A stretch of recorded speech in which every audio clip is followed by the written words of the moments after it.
Hello everybody, welcome back to another video. In today's video, we are going to learn how we can fix a flickering screen on your Android phone. So if your display is blinking, flashing, or not showing properly, we'll go through the simple steps to get your screen working smoothly again. So you can restart your Android phone.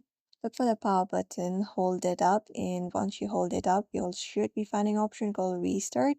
Just go ahead and tap on it, and the restart should fix temporary glitches causing the screen flickering. Apart from that, what you can do is you can check for app issues.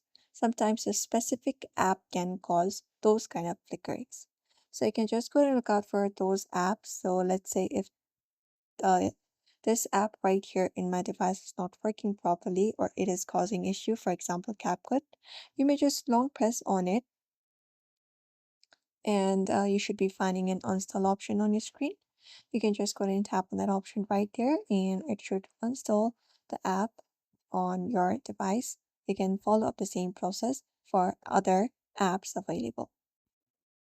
And the next thing you can do is you can adjust the display settings on your device.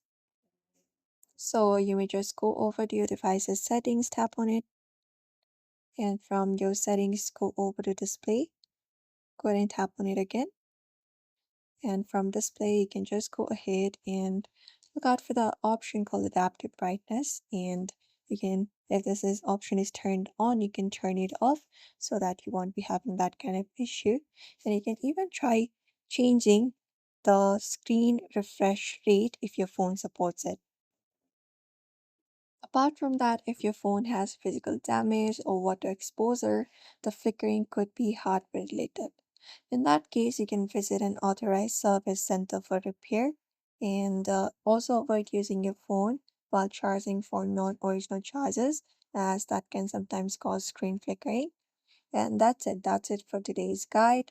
By following up these steps, you should be able to fix most of the issues on your Android device. So give it a thumbs up and subscribe for more tips and tutorials.